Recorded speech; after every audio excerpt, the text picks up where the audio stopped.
nagulat naman ako sa'yo. Good morning. Good morning mo mukha mo. O bakit na naman? Aga-aga galit ka na naman. Ano ba nagawa ko? Nagawa? Ha? Eh di guilty ka? Anong guilty? Anong guilty? Teka, ano ba? Hindi ko alam anong nangyayari. Ano ba? Bakit guilty? Sino si Annabel? Annabel? Annabel! Sino si Annabel? Malay ko! Tinatanong ko nga sa'yo, di ba? Sino si Annabel? Sabi, malay ko rin. Wala naman akong kilalang Annabel, ha? Sino ba yan? Paano mo nakilala yan? Sa panaginip ko. Ha?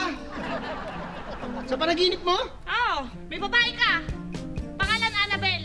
Sino si Annabel? Teka. Narinig ba sarili mo? Ha?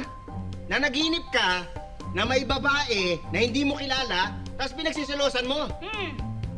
Tama ba naman yun? Totoo kasi. Tsaka, ilang gabi ko na napapanagipan ulit-ulit. Kasi siguro, iniisip mo siya lagi. Teka, teka, ano, ako? Iniisip ko? Oo. Hindi ka doon na panaginip. Ikaw na nanaginip, ikaw nag-iisip.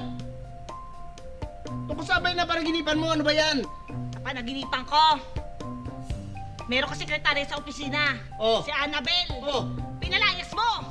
Teka, pinalayas ko. Oo. May napanaginipan ka babae na pinalayas ko, pinagsisalosan mo. Ang bihira naman. Ano ba napanaginipan mo, babae? Ha? Pinalayas ko? Oo. Ba't ka nagsiselos? Ha? Hindi ba dapat matuwa ka? Kasi Bakit ako matutuwa? Ha? pinalayas ko yung babae, pinagsisalosan mo. Ba't ako matutuwa? Eh di ba ang panaginip kabaliktaran?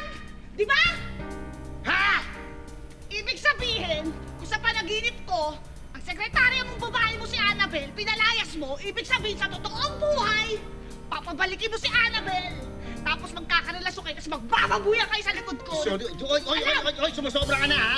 Unang-una, panaginip lang yan. Pangalawa, wala akong sekretarya. Pangatlo, wala akong karelasyon na Annabel ang pangalan.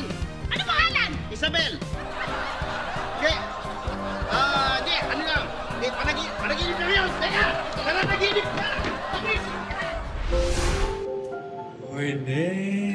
Mr. King, mamaya pa po. Ah, hindi pa ba?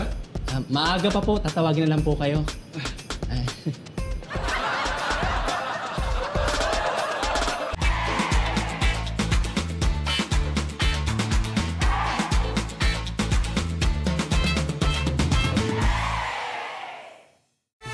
Tawa, tawa, tawa,